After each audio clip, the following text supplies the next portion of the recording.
record. We're recording. Okay. Hello, everyone. This is our presentation of a contrastive analysis of Hebrew and English. And in our team, we have Una Schaffer and Uduak, and that's me. Okay. Una is going to begin with the background information about Hebrew. I'm going to follow with phonology. We're going to go back and forth. But first, what is a contrastive analysis? It is the study and comparison of one language to another. And the goal is for teachers to gain a profound understanding of their students' native languages and cultures, and how language features of L1 and culture impact um, English acquisition. So if there are any difficulties, the teacher can say, okay, I'm going to use this strategy or this tool to overcome that or mitigate that so students can learn effectively. So that's the idea. Also, now, please, could you go to the next slide? Mhm. Oops, sorry. Okay, so before we get into the linguistical aspect of the language, it's important to know some of the background and the origin of Hebrew. And Hebrew actually has a very extensive history since it is a very historic language and it dates back many thousands of years. So people who speak Hebrew became known as people of the book because of their religious practice with the Torah. And so for 2,000 years, when the language was pretty dormant, from about the 13th century to the 2nd century BC, the language of Hebrew actually flourished. And it wasn't until the 2nd century where it started diminishing and was actually dormant for about 2,000 years. The way that it was kept alive was through that religious practice with the Torah, through speaking and writing the religious texts.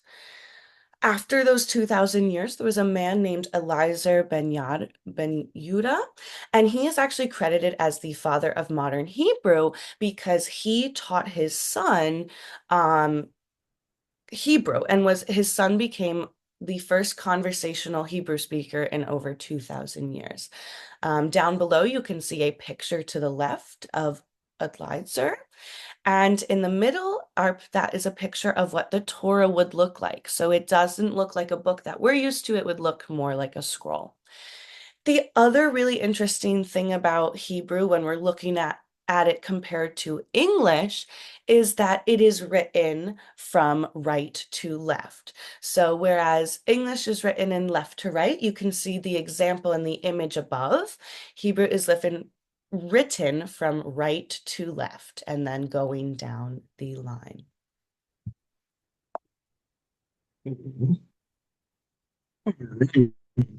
So now we're going to deal with phonology.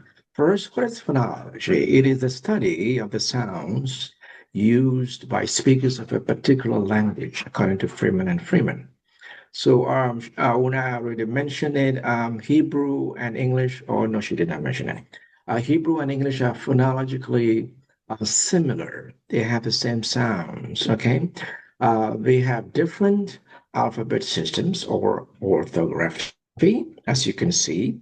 You have the English alphabet on the left of the screen and the Hebrew alphabet on the right. They're different, but they sound alike.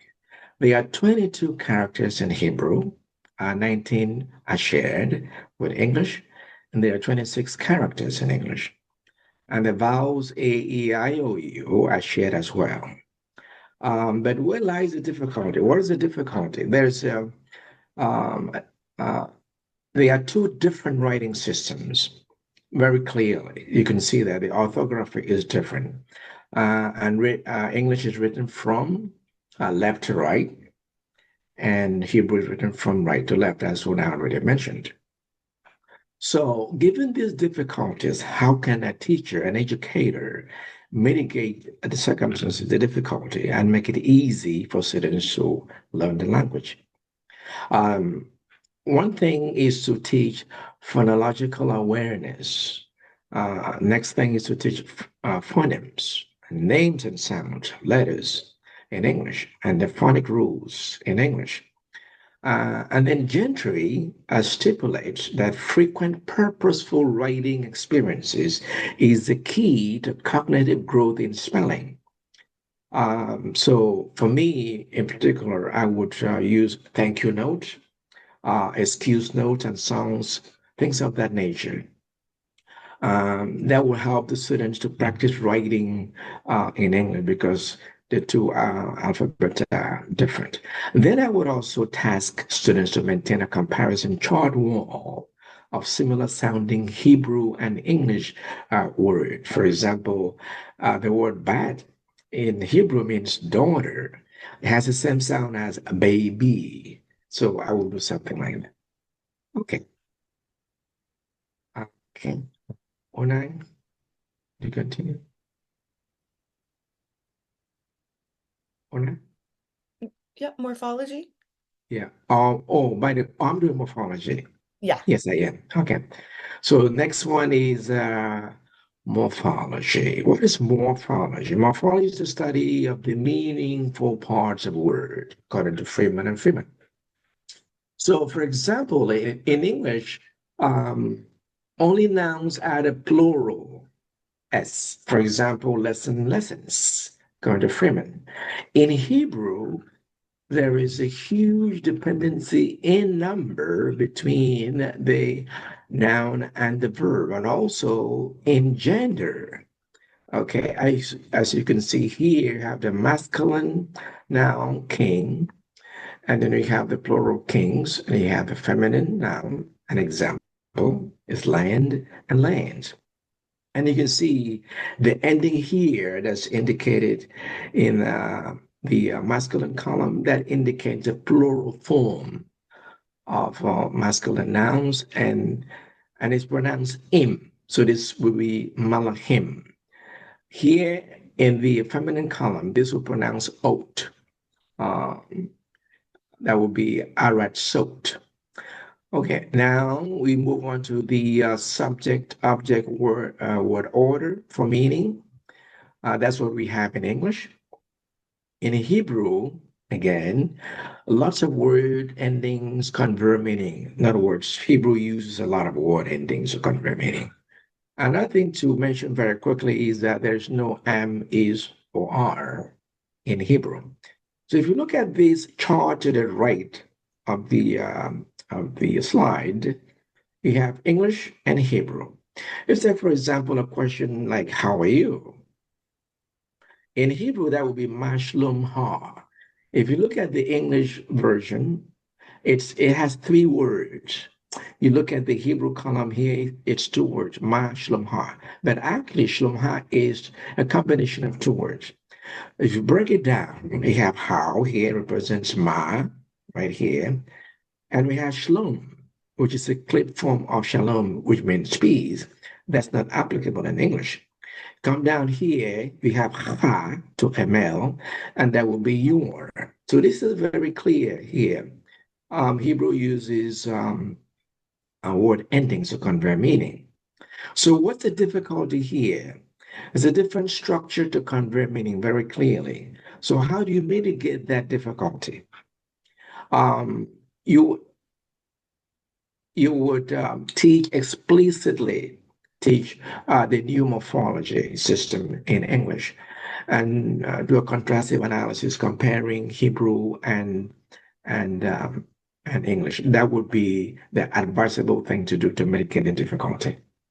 All right. Oh, I think I'm still continuing. Hmm. Am I? Yes, I am. Okay, now we're going to do a syntax. What is syntax? Syntax is the study of how words are combined to create phrases and clauses in the sentences of a language. And that's according to Freeman and Freeman. Again, here English uses subject, object, word order for meaning, and Hebrew uses the inverted word order of word endings. Okay. In modern Hebrew, there's a tendency to use subject, verb, object order, which is similar to English. And it's a very, very interesting video here that demonstrates the use of word endings in Hebrew. And I would ask the viewer to look at the chart here to the right first. And these are the expressions you will hear. You will hear and answered you in the video. In English, we say, excuse me, you finally answered. So here the sentence is started with a verb. No, no, no. And answered you. But it's in very inverted order.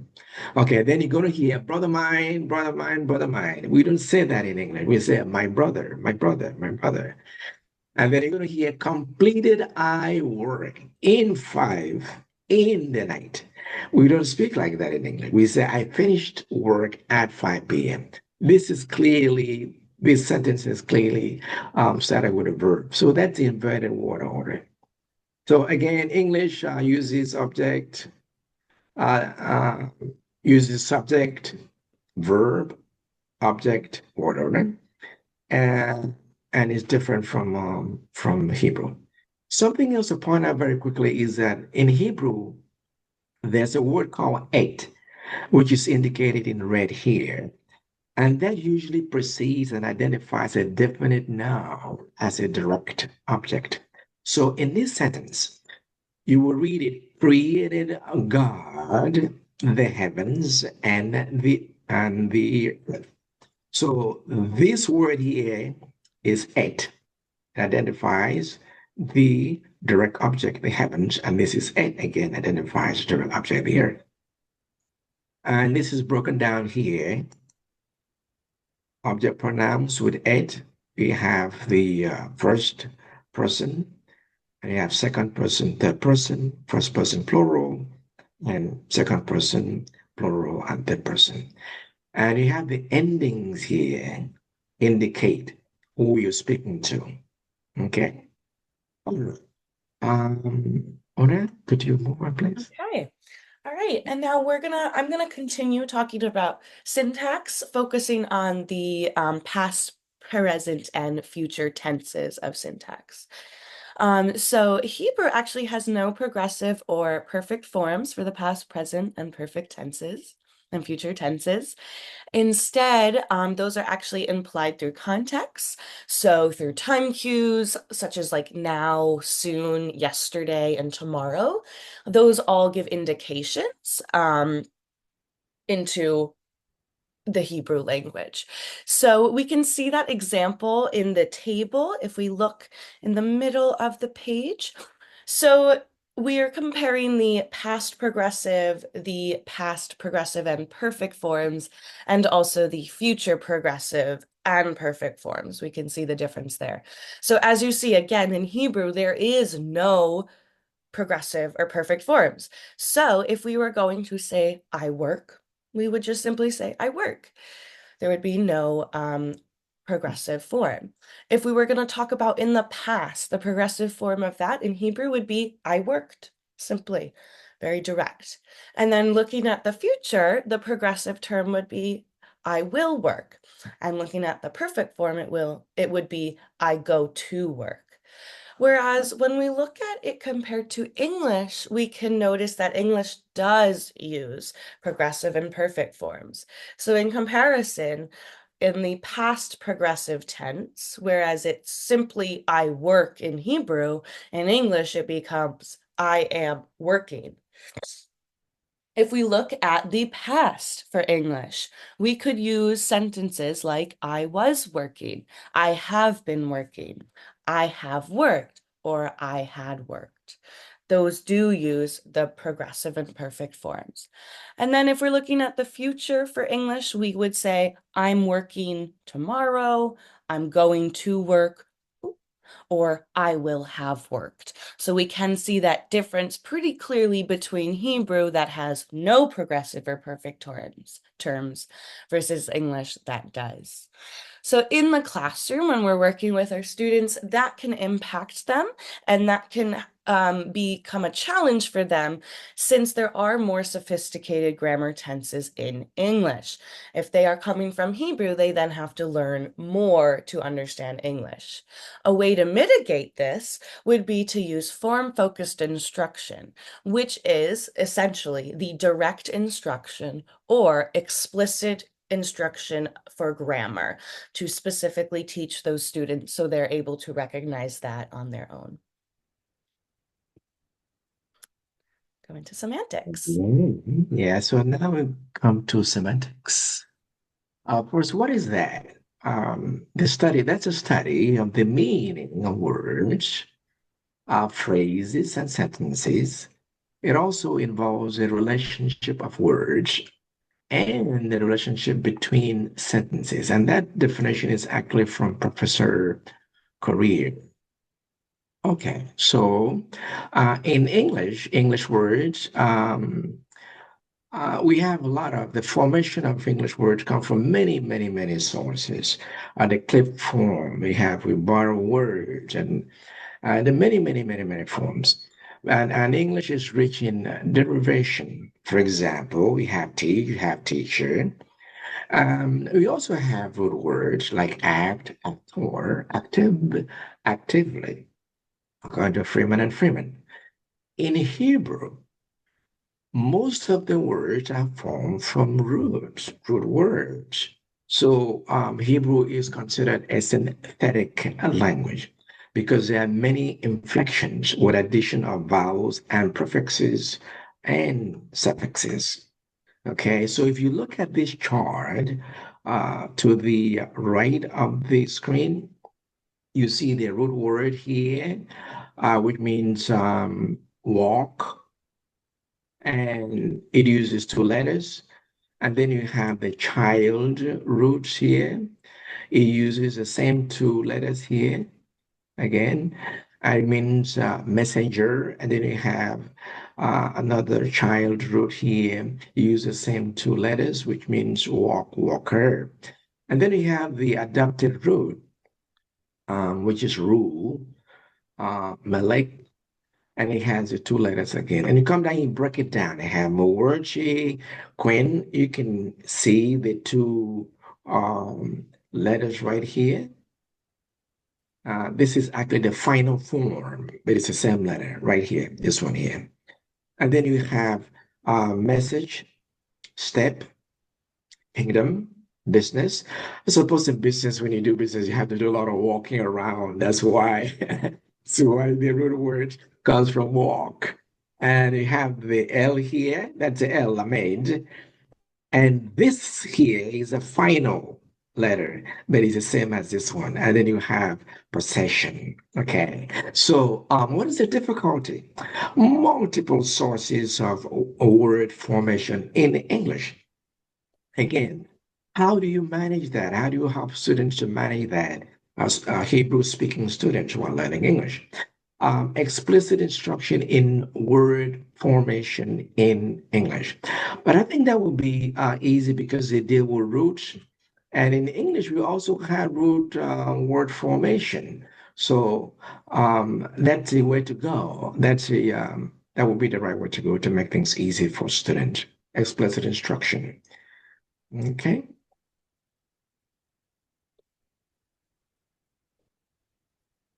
Okay, so I am now going to talk about the pragmatic aspects of the language, specifically the communication styles and rules, because those do greatly impact our students in the classroom. So to clarify, pragmatics is the branch of linguistics that deals with norms of conversation, and that's according to our Freeman and Freeman text. So when we look at the Hebrew language, it would be considered a very direct and low context language. So you guys can see down here in our image, you can see the difference between a low context culture or language and a high context culture language. So you can really see with that low context culture, which would be Hebrew, those communications and messages are very simple, clear, precise, and direct. Um, when people are talking in Hebrew, it's actually very common for there to be a very fast rate of speech and the avoidance of inner turn taking. So oftentimes people may speak over each other, and there often just tends to be a much faster turn taking period time between people speaking Hebrew than we would see in English customarily. So again, people speaking over, it's not customary for them to take turns. This might impact our students in the classroom. So teachers should be aware of this cultural difference if students are calling out or are not taking turns, being aware that that is their cultural background and that's some of the Hebrew pragmatic aspects. So a great way to mitigate that is just to provide time for those students to adjust and to get used to the new style of teaching. And because students with Hebrew backgrounds benefit from collaborative activities, incorporating a lot of group work into the lessons is a great way for students to have a chance to build and practice those conversation styles and pragmatics. When we look at nonverbal behavior and communication in Hebrew, it's actually a pretty big aspect of the language. Um, the language is often met with a lot of gestures, physical gestures, hand movements, and facial expressions to help get the point across. And so, depending on the religious undertones, things like direct eye contact, physical contact between people, is dependent. So, for example, direct eye contact is customary, and it does respect a sense of it reflects a sense of respect. But in some places, some religious women may not make eye contact with speakers of the opposite gender. So again, when we're thinking about in the classroom, those gender differences will impact your students. So being aware of that and being cognizant of the gender you are, the gender your students are, and how that might impact them in the classroom. And again, you can see a really great image here that shows the Hebrew alphabet, and it also shows hand gestures and signs that go along with all the letters. So students could also use these signs in the classroom. All right, so now let's bring that into the classroom. We've been talking about a couple strategies. But we really want to focus on asset-driven teaching. So when we're working with multilingual students, when we're working with these ELLs, we want to make sure we're focusing on the positives of them. So Hebrew students have a lot of linguistical skills already from learning Hebrew that they can then transform into the English language. So looking at students with a asset-driven mindset rather than a deficit driven mindset is essential. When we're looking at the structure and the difference between Hebrew and English language, structure versus meaning is one of the biggest differences between the two languages. So Hebrew focuses on the structure, where English focuses on the meaning to identify words. So that can kind of confuse students. So explicitly teaching that directly is a great way to combat that. When you're teaching, making sure you're modeling the expected communication from your students by using direct communication that helps students comprehend what you're talking about and provide the information at a comprehensible input level. Again, implementing those collaborative activities. They love group work, giving them opportunities where they could practice different kinds of talk. Formal language and informal language is important. So making sure there are opportunities throughout the lessons and throughout the days where students can practice all different kinds of talk, academic, conversational, so that they adhere to all their language needs. All right, so we come to did you know that slide? This is very interesting. I believe you'll find it. One, some Jewish people do not speak Hebrew or read the Torah in the bathroom because the Torah is considered holy. And some Jewish people do not speak modern Hebrew because Hebrew is a sacred language and is meant to be used only in a holy context like praying or Bible reading. Okay, there's a short video here that you will enjoy, I believe.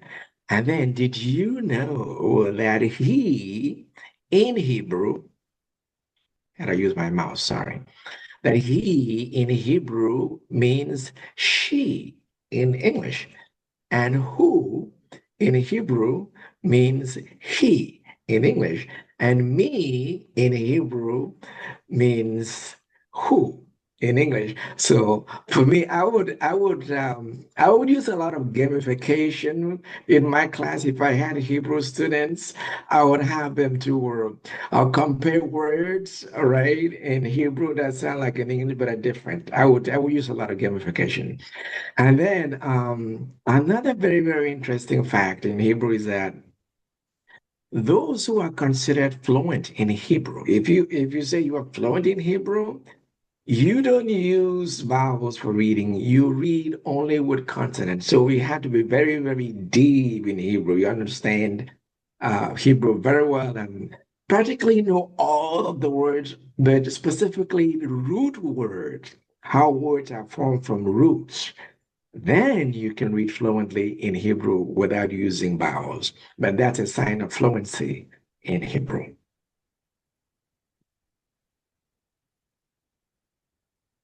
Thank you. Okay, so thank you means toda in Hebrew, right, Ona?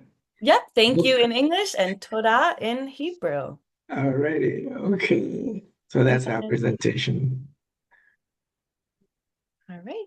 And we have reference pages. reference.